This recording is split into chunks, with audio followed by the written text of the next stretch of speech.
자, 안녕하세요. 김은호입니다. 반갑습니다, 여러분. 오늘은 아주 특별한 바이크를 여러분들에게 소개를 시켜드리기 위해서 갖고 나왔습니다. 지금 현재 보이시는 이 모델을 하시면은 티맥스 DX 아니야? 라고 궁금해 하실 것 같아요. 하지만 이 바이크는 티맥스 DX 모델이 아닌 2020년도에 새롭게 풀 체인지된 티맥스 560 모델입니다.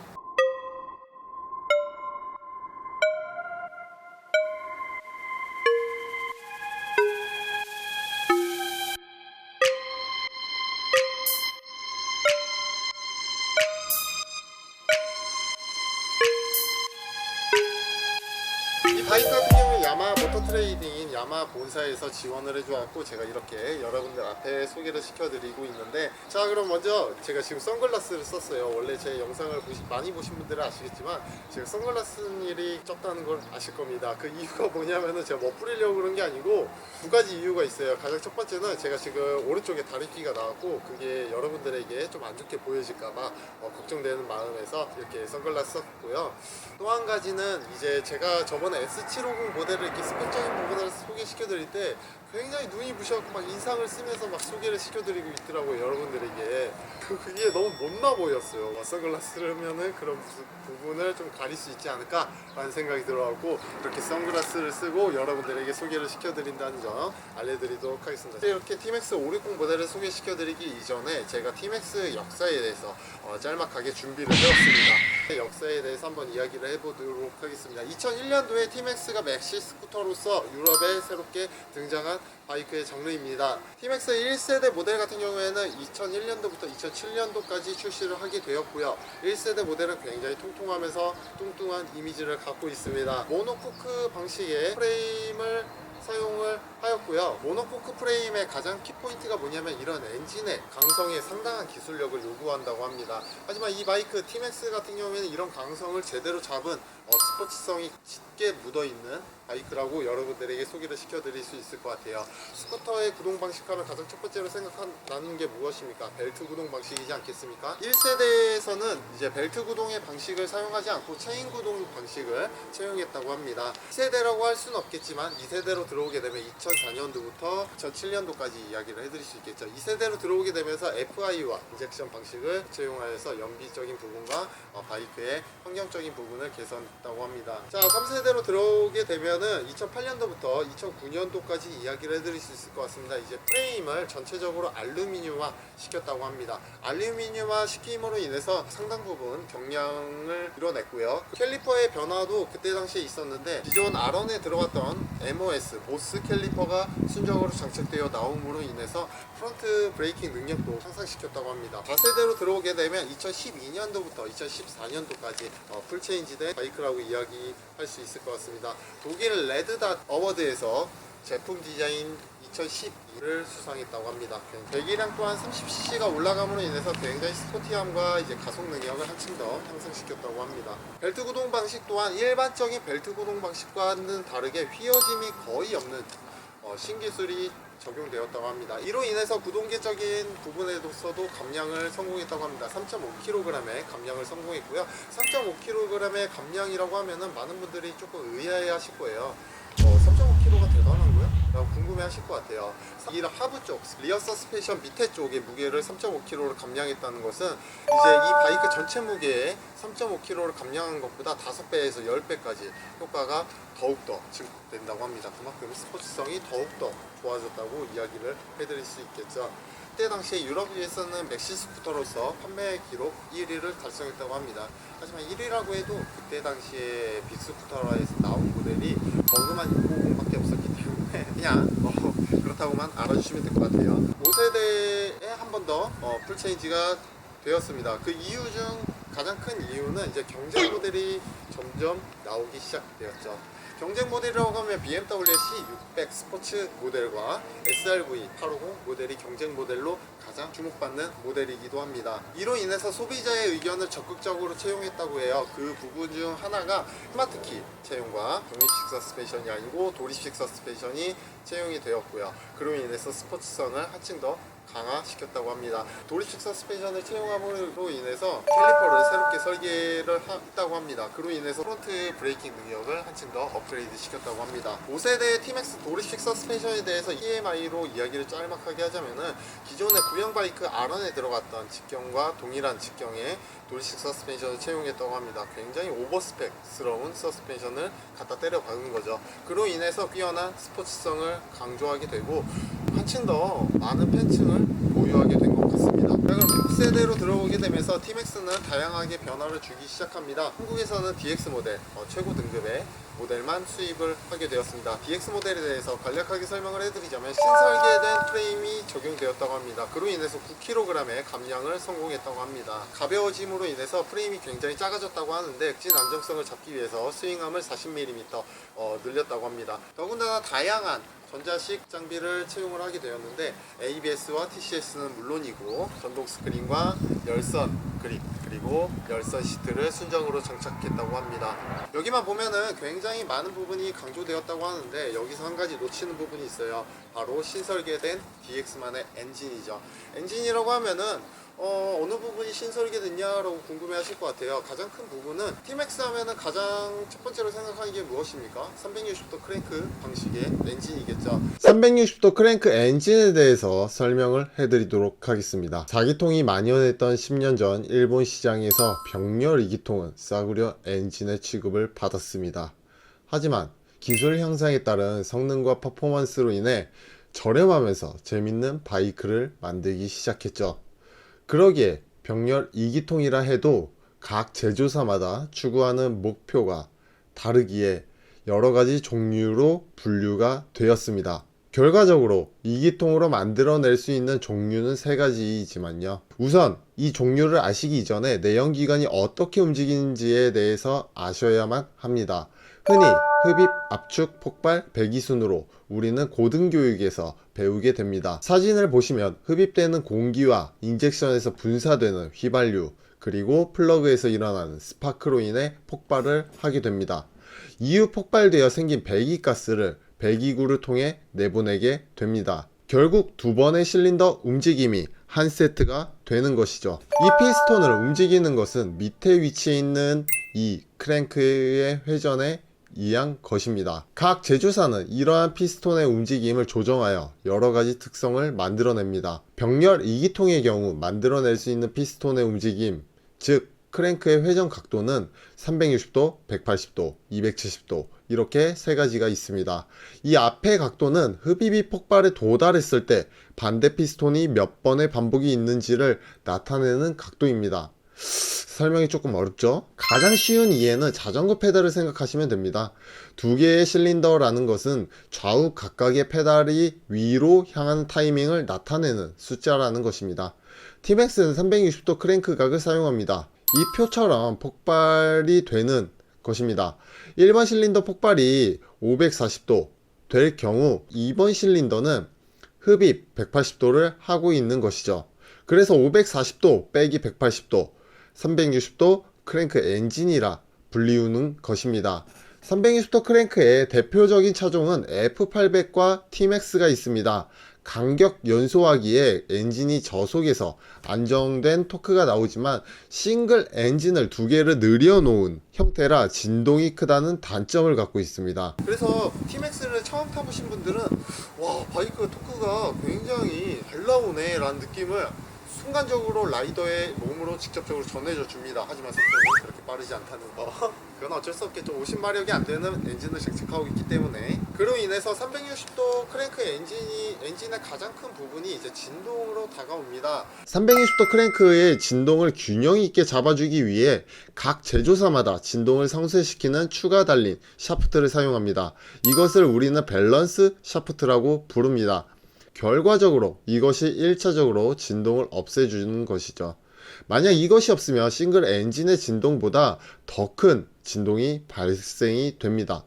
자, 그럼 T-Max에도 이것이 있겠지? 라고 생각하셨다면 큰 오산입니다.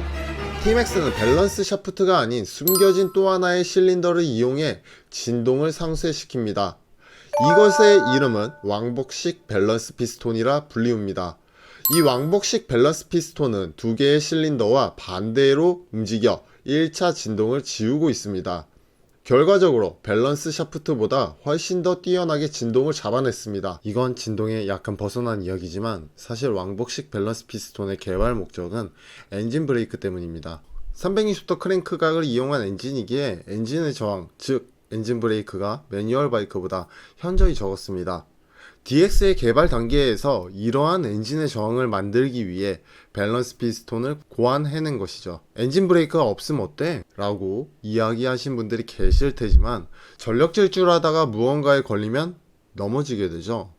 하지만 전력 질주를 하던 중에 이제 멈춰야겠다 라고 마음을 먹게 되면 서서히 속도를 우린 줄여나가면서 결국엔 멈출 겁니다.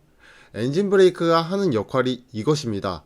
바이크를 주행할 때 코너 진입 전 다운시프팅 후 코너를 진입하는 게 일반적인 방식입니다. 그로 인해 진동도 잡고 레플레카처럼 운용할 수 있도록 도와줍니다. 그로 인해서 이 진동을 최대한 잡고 빵빵 터지는 토크감을 만들어낼 수 있다는 거겠죠. 이런 진동을 최대한 잡으면 또 한 가지 가져오는 게 무엇입니까? 프레임을 다시 설계할 수 있지 않겠습니까?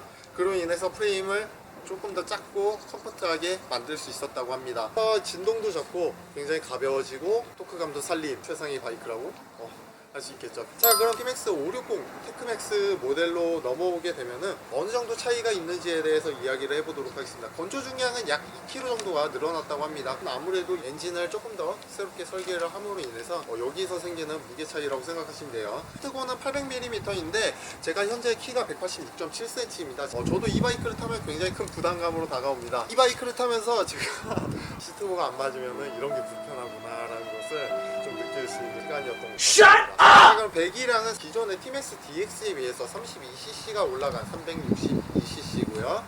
그로 인해서 출력은 큰 차이는 없지만 1.5마력이 증가했다고 합니다. 물론 이제 고RPM에서 터져나오는 출력으로 변환을 시켰다고 해요. 토크감은 이제 기존과 큰 차이는 없습니다.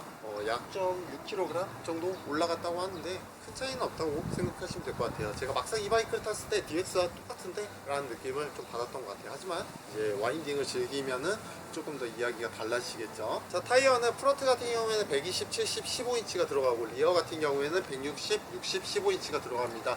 DX와 560과 똑같은 사이즈의 타이어를 장착하고 있고요. 구동 방식은 똑같이 벨트 구동으로 작동이 되고 프론트와 리어 서스펜션도 크게 변화가 없다고 합니다. 약간의 데이터값만 변화를 줌으로 인해서 조금 더 향상됐다고 하는데 크게 와닿지는 않고요. 이제 560 모델을 설명해 드리자면은 스마트 키가 채용이 되어 있어서 이제 시트 같은 경우에도 이렇게 키가 없이도 충분히 이렇게 시트를 열 수 있고요. 주유구를 이렇게 열 수도 있습니다. 온하는 버튼, 오프하는 버튼을 별도로 둠으로 인해서 편리성을 만들어냈다고 합니다. 시트를 열려면 그냥도 열리네요. 이게 아무래도 오프하고 잠깐 동안은 이제 시트를 열 수 있어요. 주유구도 열 수 있고요. 하지만 이제 시간이 지나면 철컹하면서 이제 닫히는 느낌이 듭니다. 그때는 아무런 반응을 하지 않을 때는 온을 다시 누르고 시트를 열어야지만 이렇게 시트가 열린다고 합니다.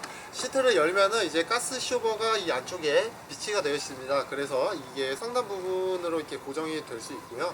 그리고 안쪽에 이렇게 조그만하게 라이트 등이 달려 있어갖고 제가 지하 주차장에서 이 안에 내용물이 다 보이더라고요. 그래서 굉장히 편리하다는 느낌을 받을 수 있었습니다. 자, 그럼 계기판 쪽으로 이야기를 다시 넘어와서 자, 현재 키 온 되어 있는 상태입니다. 가운데 보시면은 편의 기능들이 표시되는 부분인데 이 버튼을 이용해서 이 부분을 바꿀 수가 있습니다. 지금 현재는 이제 윈드 스크린 부분이고요. 그 다음에는 열선 그립, 열선 시트, 요거는 제가 뭔지 모르겠어요. 윈드 스크린으로 다시 이야기를 돌아와서 윈드 스크린으로 이렇게 만들어 놓고 위로 올리시게 되면은 윈드 스크린이 올라옵니다. 굉장히 높은 부분까지 커버가 되기 때문에 이 부분은 TMAX만의 또 장점이 될 수 있어요. 그래서 주행풍을 거의 안 맞는 그런 느낌을 받을 수 있습니다. 그 다음에는 열선 그립으로 열선 그립이 1단계, 2단계, 3단계 까지 분류가 되고요. 그 다음에는 열선 시트도 똑같이 3단계로 분류가 됩니다. 자, 그럼 이 밑으로 보시면은 총 적상거리 그리고 트랩이 나오고 있고요. 외기온도 트랩 2가 나오고 있고 리터당 몇 킬로 갔는지, 위쪽에는 시간이 큼지막하게 나오고 왼쪽에는 속도 계기판, 오른쪽에는 RPM 게이지가 위치에 있습니다. 그리고 보시면은 굉장히 신기한 버튼이 있어요. 이 버튼이 크루즈 컨트롤 버튼입니다. 크루즈 컨트롤을 만들어 놓고 이 위쪽 버튼을 누르면은 속도가 10km씩 증가한다고 하여 브레이크를 잡으면은 크루즈가 풀리고요. 그리고 이거에 대해서 굉장히 궁금해 하시는 분들이 있어요. 장치가 무엇이냐면은 이제 사이드 브레이크입니다. 언덕길이나 아니면 내리막길에 주차를 할 때 차가 밀리는 것을 방지할 수 있다고 해요. 그리고 비상등 스위치가 따로 별도로 나오고, 모드 같은 경우에는 T와 S 모드 두 가지 모드를 지원해 준다고 합니다. S 모드는 스포츠 모드고요, T 모드는 투어링 모드입니다. 아무래도 S 모드로 두고 타면은 엑셀 반응이 굉장히 빠르게 작동이 되는 것 같아요. 뒤에 보시면은 이게 리어 캘리퍼고요, 이건 사이드 브레이크입니다. 리어 브레이크는 디스크 방식을 채용하고 있습니다. T-MAX 560 같은 경우에도 여러 가지 모델로 출시를 했다고 합니다. 하지만 우리나라에선 테크맥스라 해갖고 DX처럼 하이엔드급 모든 옵션이 다 들어간 하이엔드급만 수입을 한다고 합니다. 제가 이 바이크를 타면서 굉장히 신기했던 부분이 무엇이냐면은, 지금 이 플라스틱을 보시면은 플라스틱이에요. 플라스틱인데 이게 무늬를 줬어요. 이쪽에도 무늬를 줬고요, 이쪽에도 무늬를 이렇게 줬고요. 여기도 가죽처럼 보이지만 플라스틱이에요. 가죽의 질감, 우리 현대에서 많이 하는 그런 저급한 기술을 여기에 접목을 시켰네요. 그냥 플라스틱이라고 하지 왜 가죽처럼 만드는지 모르겠어요. 여기도 다 외관으로 봤을 땐 가죽처럼 보이는데 전혀 가죽이 아니고요, 다 플라스틱입니다. 옆쪽에 이제 작은 컨솔 박스가 위치합니다. 이 버튼을 누르고 당기면은 열릴 거예요, 아마도. 이 안에 이제 시거잭이 순정으로 항구가 장착되어 납니다. 그리고 시트를 이렇게 앉아 보시면은 시트 옆에 약간 알칸타라처럼 이렇게 만들었어요. 최대한 미끄러짐을 방지하려고 세세한 부분을 신경을 많이 썼다는 게 보이고요. 이 뒤쪽 텐텀자에게도 이제 프론트로 이제 밀리지 않게끔 마찰력을 만들어낼 수 있는 부분을 약간 가죽을 덧댐으로 인해서 한층 더 고급스러움이 느껴집니다. 열선 시트 같은 경우에도 할 말이 많은데 텐텀자는 전혀 이 효과를 받을 수 없습니다. 오로지 운전자만 열선 시트를 받을 수 있다는 점 참고해 주시면 좋을 것 같습니다. 이쪽 보시면은 시트라고 써 있습니다. 시트를 누르게 되면 시트가 열리고요, 주유구가 이쪽에 위치해 있습니다. 주유구도 굉장히 고급스럽다고 느끼는 부분이, 이걸 안 누르면 안 돌아갑니다. 버튼을 누르고 돌려야지만 돌아가거든요. 그냥 하면 안 돌아갑니다. 이렇게 안 돌아가요. 이 버튼을 누르고 돌려야지만 돌아갑니다. 전체적인 부분이 LCD로 채용이 되어 있습니다. 안개등적인 부분도 예쁘게 장착이 되어 있고요. 시그널 램프도 전부 다 LED로 장착이 되어 있습니다. 상향등, 하향등도 전부 다 LED로 장착이 되어 있고요. 한 가지 변화된 게 이제 리어테일 등이에요. 리어테일 등이 기존의 DX는 이쪽이랑 이쪽 두 갈래로 이렇게 나왔었죠. 지금 현재 리어테일 등은 이렇게 이런 식으로 LED로 장착이 되어 있고요. 리어 시그널 램프도 전부 다 LED로 장착이 되어 있습니다. 프론트 서스펜션은 굉장히 큼지막한 구경의 서스펜션이 채용이 되어 있고요. 야마에서 자체 제작하는 레디얼 캘리퍼가 순정으로 장착되어 나오고요. 자, 브레이크 레버로 다시 이야기로 돌아오면은 순정도 굉장히 편하다는 느낌을 받을 수 있습니다. 하지만 약간 스댕 느낌 스댕 느낌이어서 이 바이크를 타시는 분들에게 레버를 좀 튜닝하는 게 어떠실까 라는 게 제 의견입니다. 레버가 좀 언밸런스예요. 좀 까만 걸로 만들어 주지. 자, 그럼 오늘은 T-MAX 560 모델 테크맥스에 대해서 시간이었습니다. 다음에는 주행 영상으로 다시 넘어가 보도록 하겠습니다. 그럼 뿅!